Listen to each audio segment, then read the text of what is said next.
Assalamualaikum warahmatullahi wabarakatuh. Alhamdulillahillazi hadana lihaza wa ma kunna linahtadiya laula an hadana Allah. Asyhadu an la ilaha illallah wahdahu la syarika lah wa asyhadu anna sayyidana Muhammadan abduhu wa rasuluh, amma ba'd.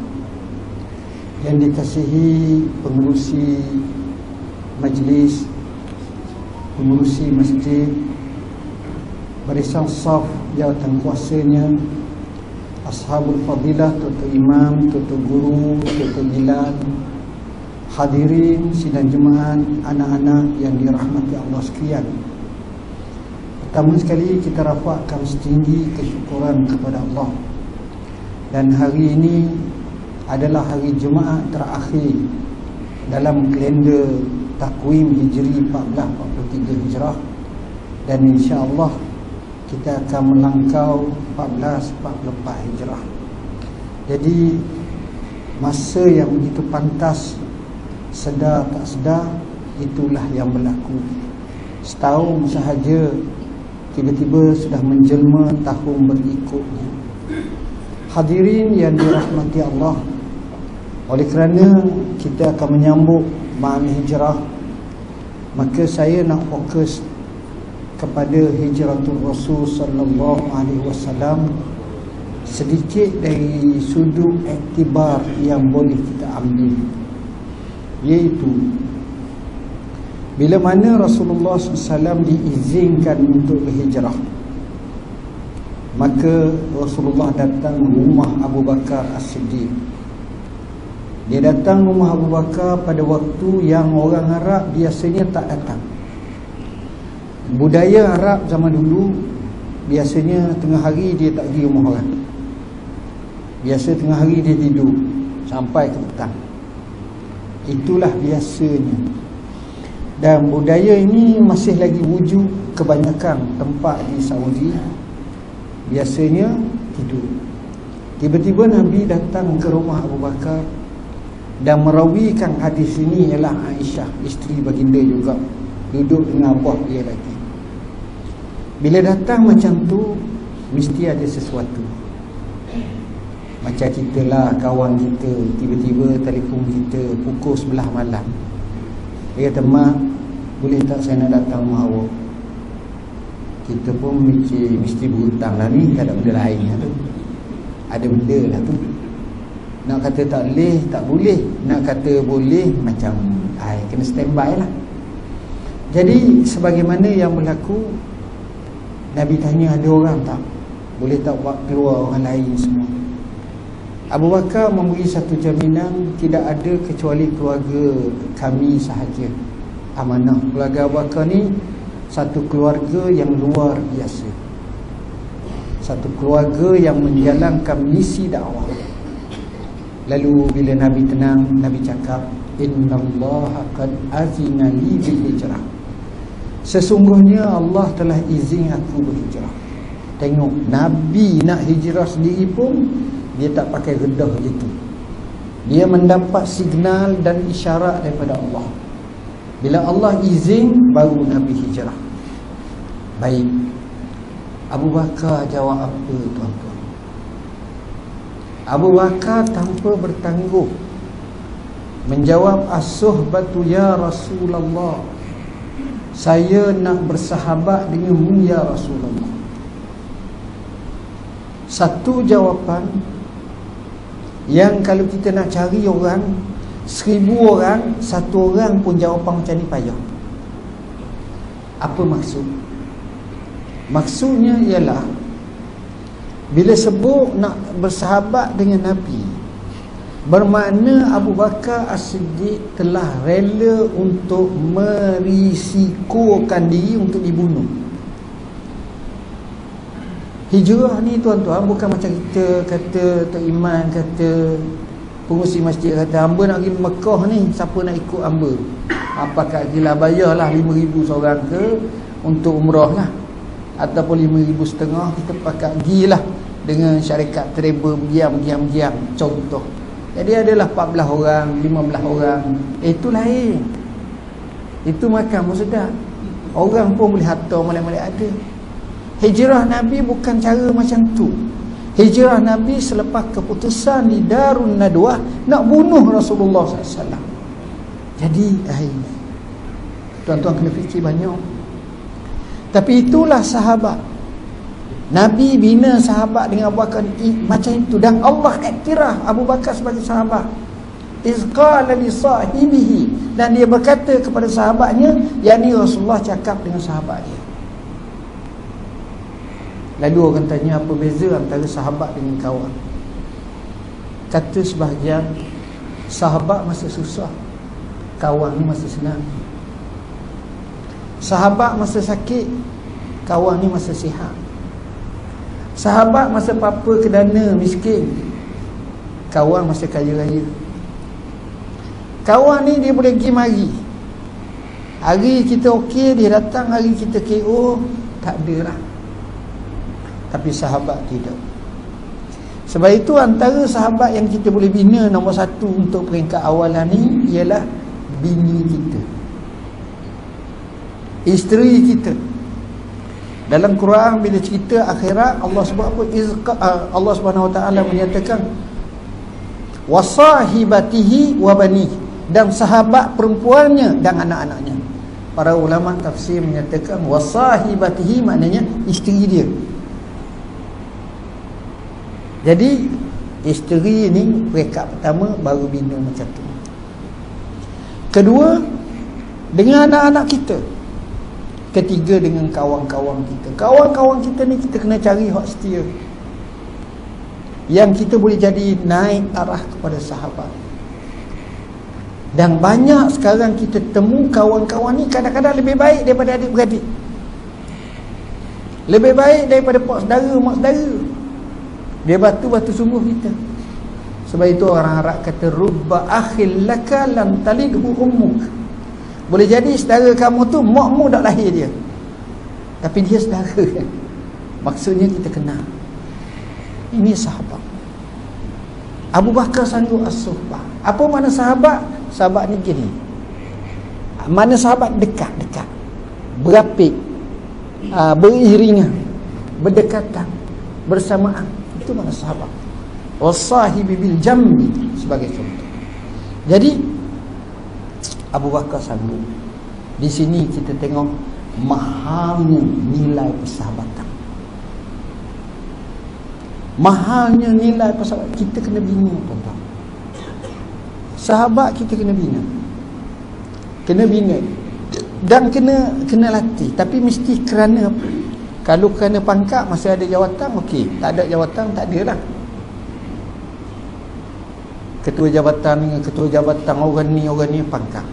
Kalau kerana perniagaan, masih ada, okey lah. Masih tak ada. Tapi sahabat ini dia tak kira. Susah senang bangun ni, ini dia sahabat. Mahalnya sahabat. Abu Bakar jawab as-suhbatu ya Rasulullah. Dia bukan nak mikir 3 hari baru nak beri jawapan, tapi leletu masa tu juga. Itulah kita kata Abu Bakar ni luar biasa. Sebelum hari kejadian, Nabi merancang. Abu Bakar ambil, ini binatang kita 2, Rasulullah 1, saya 1. Rasulullah jawab, tidak, bisaman, aku bayar. Tu cara persahabatan. Kita bila kawan, kita je bagi, sahabat ada je. Tu letih kita. Dan 3 kali letih. Maka kedai kali okey, 2 kali okey, 3 kali okey, 30 kali letih. Dia gak bila nak keluar gak macam poket tak ada duit, lupa. Dia buat macam tu. Itu letih. Kalau kawan macam tu payah. Jadi sahabat ni tak, Abu Bakar tak, dia berlumba-lumba. Saya ingat ada kawan kita dulu, sahabat. Saya tengok dia bila nak bayar tu gocok. Faham mana gocok? Bukan gocok tak nak bayar. Gocok pun nak bayar. Aku pun Allah berdoa lari sana. Siapa tahap tu? Ini peluang aku gini. La ilaha illallah. Saya pernah tengok orang-orang macam ni, dan pernah bersama orang-orang macam ni. Lain tuan-tuan. Ini sahabat kita tengok. Kadang-kadang kita tengok, ya Allah, terutamanya Arab. Arab kalau sahabat dengan kita, tuan-tuan, dalam sejarah hidup tuan-tuan, kalau sahabat tuan-tuan baik, pernah tak bagi kad bank ke? Ambil berapa banyak? Ada berani? Dengan bini pun tak berani. Sungguh takut dia salah tekan. Kita suruh 500, dia tekan 5,000, susah. Lagi bajet kita kata. Saya pernah bertemu sahabat kami di Syria. Temu, dia tanya, ada duit tak? Masa tu pergi Mekah. Saya kata ada. Masa tu saya tak ada kerja apa-apa. Saya baru berhenti kat mana masa tu. Ni kita lama, 10-15 tahun. Ni Arab. Dia Syekh Haji. Saya kata hamba tak ada, tak perlu pun, tak ada apa. Terus dia buka poket, ambil kad kredit. Bukan kad bank lah. Kau ambil lah berapa banyak ni. Ada berani bank? Sahabat. Tapi kita tak boleh lah kita buat gitu. Sahabat kita buat dia macam saya sebut tadi. Itu tak jadi. Itu dia tak boleh. Abu Bakar tunjuk, Nabi tunjuk. Tu cara kedua-dua tu. Akhirnya Rasulullah merancang, walaupun rumahnya dikepung oleh 40 orang pemuda dengan bawa pedang masing-masing, nak pukul satu pukulan yang menyebabkan keluarga Bani Muttalib, keluarga Nabi Bani Hashim ni tak dapat nak bertindak, dan pada masa itu mereka akan bayar diat, selesai urusan Muhammad. Ini saya rekahkan. Tapi Allah selamatkan Nabi boleh keluar tu mahal tu ni. Tengah kepung ada sebut, dibaca, waja'alna min baini aydihim sadda wa min khalfihim sadda fa aghshaynahum fahum la yubsirun. Kami jadikan seolah-olah depan mereka tembok, belakang mereka tembok, dan kami nyenyakkan mereka, kaburkan mereka seolah-olah mereka tak nampak. Tengok berapa halangan, walaupun mereka nampak, mereka tak nampak. Ada satu pengalaman saya masa saya jadi mufti dulu. Saya jadi tak lama, hampir 6 tahun. 6 tahun lah, masa 7. Jadi tetamu saya ni ramai datang, hampir tiap-tiap hari penuh. Setiasa dia meriah. Dalam negeri, luar negeri, dalam negeri, universiti, profesor, doktor, orang macam-macam datang. Salah satu masa datang tu kumpulan orang-orang Palestin. Jadi hamba pun bercakaplah dengan mereka. Hamba kata, boleh tak sekali hari ni, cakap bahasa Arab lah, ni saya terjemuh lalu lah ni, tak perlu cakap Arab. Boleh tak hamba nak cakap, nak dengar hari ni hang cerita ke hamba kisah Yahya Ayyash. Yahya Ayyash ni sekitar 90-an mati,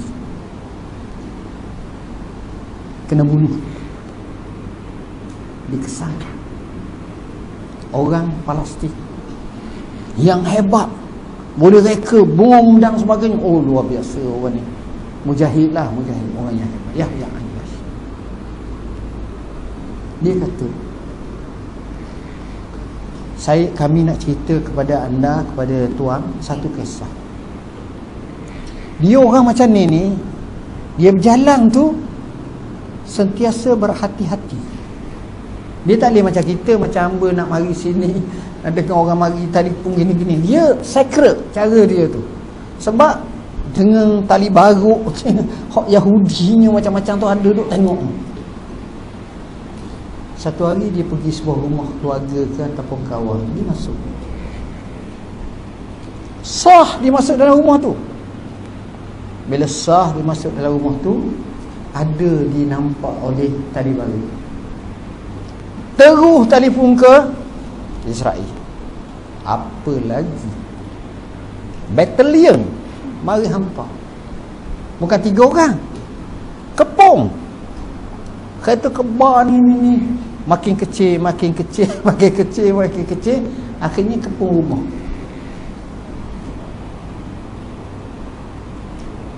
Pasti dengan ramah, dengan sungguh sebab nak takak ni. Masa tu kalau kita dengar Perdana Menteri Israel namanya Ishak Rabin. Apa lagi?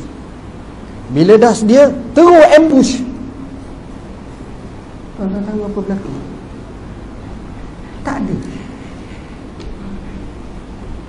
Cari punya cari tak ada, dalam bilik, bawah katil, atas katil, bawah atas ni. Tengok kok atas kok ni kok. Tak ada.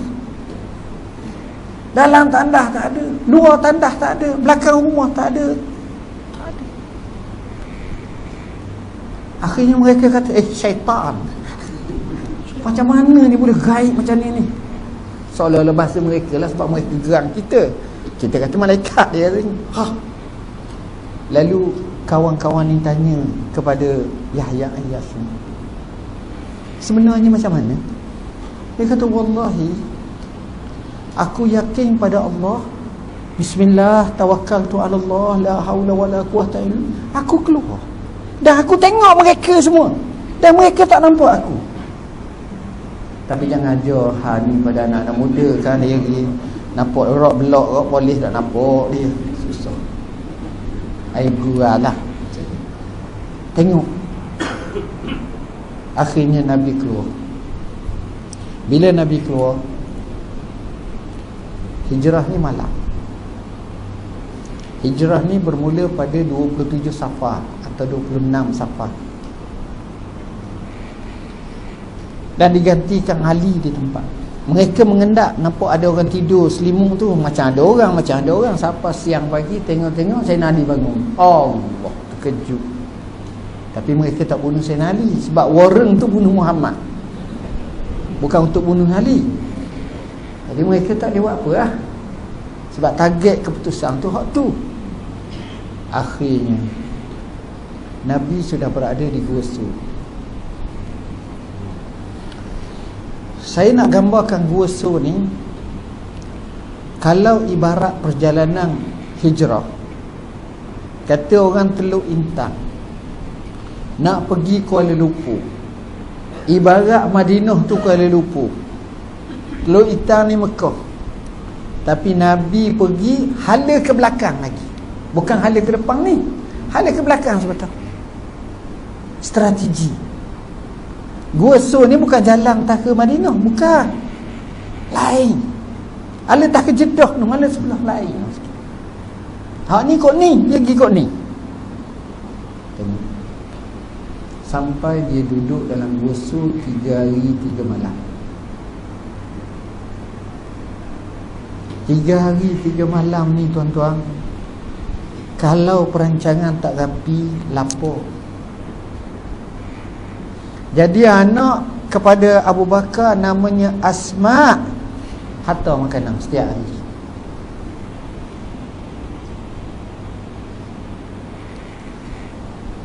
Hamba kepada Abu Bakar namanya Amir bin Puhairah, tukang bawa susu kambing, pergi gembala tepi itu. Tujuannya nak hilang jejak Nabi ni.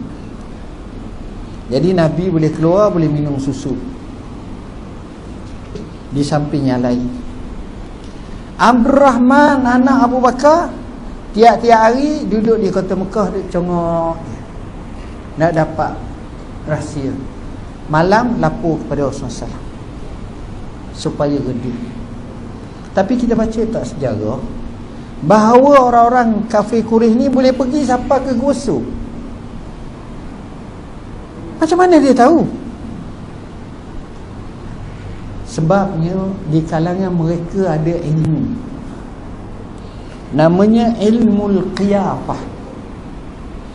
Ilmu qiyafah ni maknanya ilmu macam mana seseorang tu boleh mengesan. Dia panggil al-qaif ni, dia boleh kesan tapak kaki. Macam contohnya rumah tu kena curi, masuk pencuri.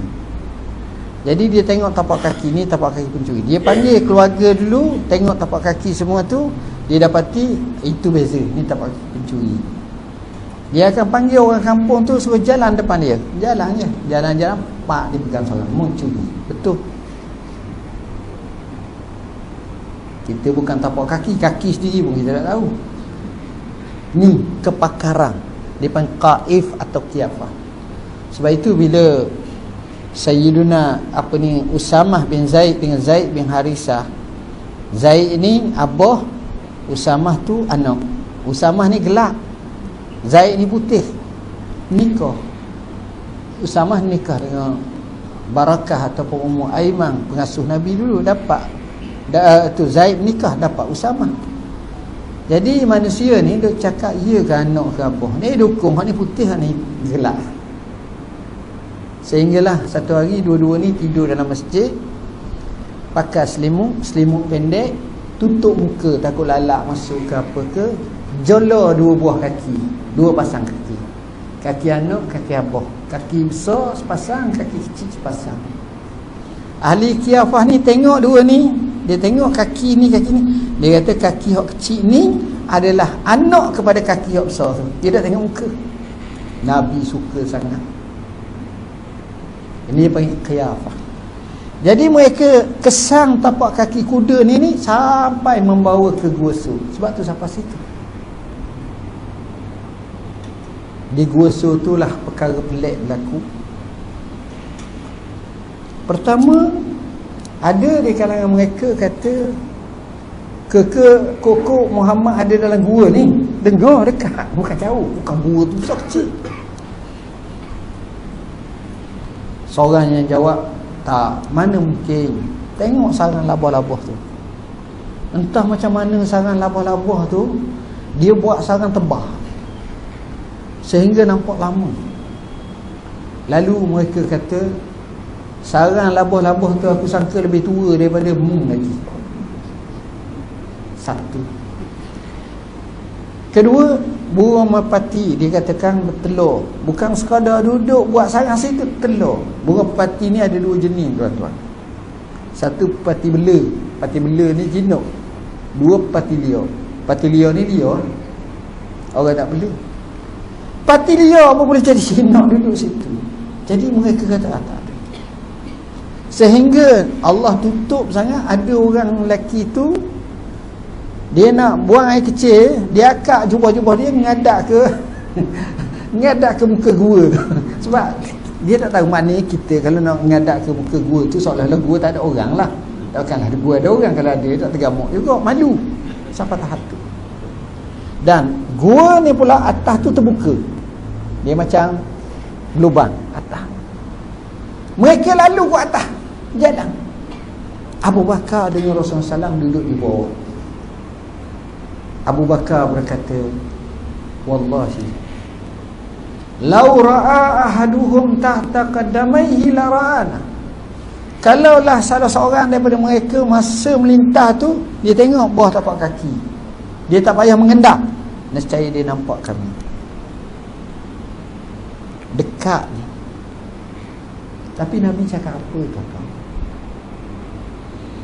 Nabi cakap, tengok inilah Rasulullah.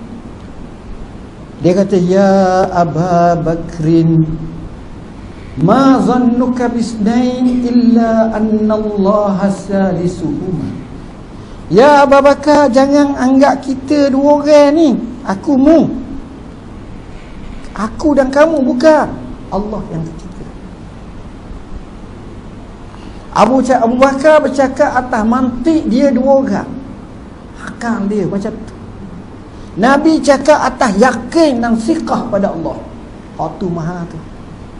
Yang ni kita kena pasak dalam hidup kita. Dalam situasi sibuk, susah, teruk macam mana, Allah ada. Hak tu hak maha. Dia hak mengaku Allah ada ni bukan mesti tubuh besar gemuk, bukan macam tu. Iman dalaman. Dan Nabi ajar macam tu sahabat, begitu yakin Allah. Dia tengok pun tak nampak, macam kita sebut tadi. Kerana dalam himayatullah. Lalu Allah rakamkan dalam Quran, iz qala li sahibihi La tahzan, innallaha ma'ana. Jangan kamu duka cita, Allah bersama kita. Jangan duka cita tu okey, tapi nak menzahirkan dan nak merasakan dalam hati sesungguhnya Allah bersama kita, itu payah. Sekarang kita tengok banyak orang sekarang mutakhir ni sifatnya putus asa, sifatnya depression, hypertension, kemurungan yang melampau, sampai ada halusinasi nak bunuh diri, ada bisikan macam tu, stres. Dalam bahasa Arab disebut ham. Yang ini kuat. Tapi awal-awal disebut jangan kamu duka cita. La tahzan, jangan kamu duka cita. Jangan kamu duka cita. Sifat duka cita ni sifat manusia. Tapi kita belajar rancang kehidupan sehingga kita membina satu jalan yang terbaik, sebuah kehidupan yang penuh kewaspadaan, supaya kita tidak ditipu, dipatuk daripada ular, daripada lubang yang sama dua kali. Maka jangan kamu duka cita. Duka cita ni satu penyakit yang parah. Kenapa kita duka cita?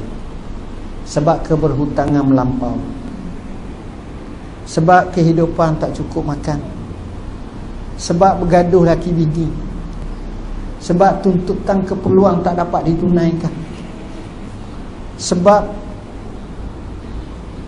kehidupan yang tak tentu arah, kecewa, macam-macam. Akhirnya duka cita. Dan duka cita ini yang kita diajar doa, Allahumma inni a'udzubika minal hammi wal hazan wa a'udzubika minal ajzi wal kasal, supaya kita tak duka cita. Abu Umamah Al-Bahili dikatakan dia sedih masuk dalam masjid. Nabi tanya, apa yang menyebabkan kamu di masjid wahai Abu Umamah?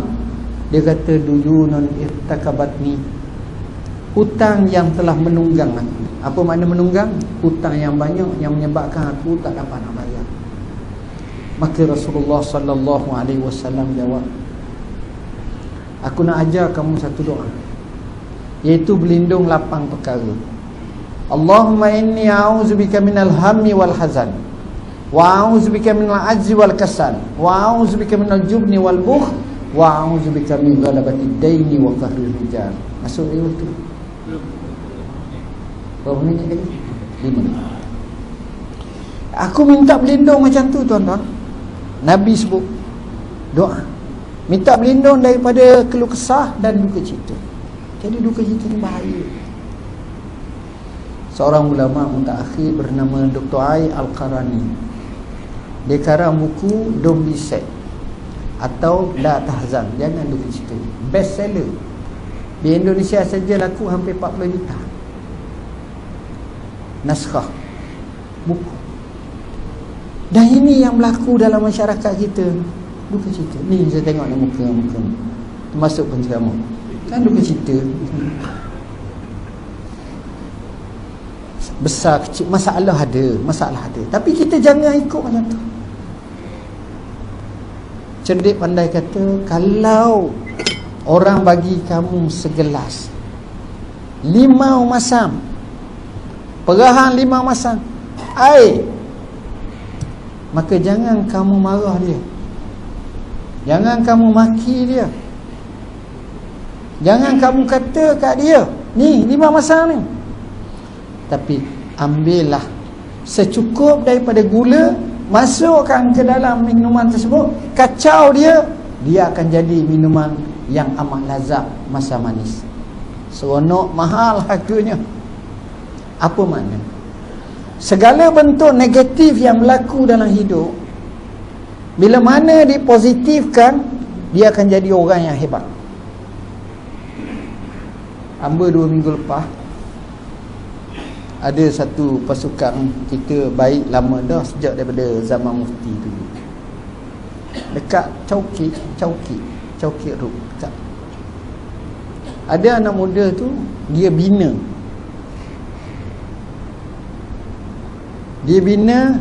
main gocoh Muay Thai jenis gusti lah, gusti Thailand. Kuat. Dulu dia ambil 8 orang satu pengambilan, sekarang dia ambil 16 orang. Dulu saya tengok tempat tu teruk, tapi sekarang ni bagus. Pandai cara gocoh dia. Dia latih sungguh. Dan dia ada podium dia tempat tanding tu. Saya tengok sekali dululah, baru ni tak sempat tengok, tapi hati. Dia kutip daripada gangster, daripada budak-budak nakal, daripada budak yang deraka pada ibu bapa, daripada budak yang kita kata pungutan, budak yang terbebas dan terbabas.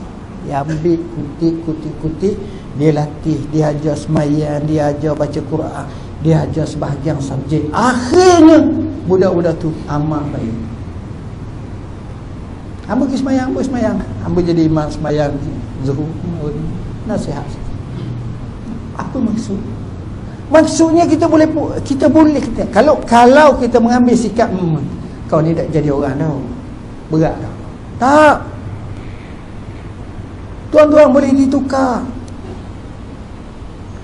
boleh jadi jauh lebih baik, tapi kena Swiss-nya, kena caranya. Jadi kita jangan rasa duka cita ni. Tak, kita kena bina balik. Jadi tuan-tuan dan puan-puan yang dirahmati Allah, sebenarnya nak cakap sampai 2 jam lagi, tapi oleh kerana ni hari Jumaat, apa yang saya sebut ni sebahagian besar dalam buku saya Fiqh Hijrah. Tengoklah di belakang nanti, tuan-tuan boleh. Dajjal, isu-isu yang banyak orang nak tanya tentang Dajjal. Ya'juj wa Ma'juj kita juga sebut. Masa peliharalah, ni satu buku yang amat saya sayang dari sudut time management, quality times. Tahajud kelebihan, jadi kena baca, tengok macam mana fadilat-fadilatnya. Makrifah Rasulullah kita nak tahu. Dan buku ini buku yang banyak saya amalkan. Inilah doa aku. Banyak doa-doa yang kita sebut tadi. Bayan linnas, isu-isu semasa yang banyak orang konflik bertanya. Dan hadis 40 saya syurkan buat pengajaran di rumah kita, di masjid kita, insya-Allah mungkin diberkati Allah. Sekadar itu yang dapat saya sampaikan. Mohon maaf bahasa yang saya guna tidak sesuai. Bismillahirrahmanirrahim. Allahumma faqihna fid-din, alimna ta'wil, Allahumma ja'alna minal ladzina yastami'una qawla fayattabi'una ahsanah. Allahumma alhimna rushdana wa a'izna min syarri anfusina. Rabbana atina min ladunka rahmatan wa hayyi' lana min amrina rasyada. Rabbana atina fid dunya hasanah wa fil akhirati hasanatan wa qina azabannar wa adkhilna jannata ma'al abrar ya aziz ya ghaffar ya rabbal alamin. Wassallallahu ala sayyidina Muhammadin wa ala alihi wasallam. Insyaallah masjid ini juga saya nak hadiah satu buku Sahih Bukhari, nanti boleh manfaatlah kita letak depan insya-Allah. Sekian, wassalamualaikum warahmatullahi wabarakatuh.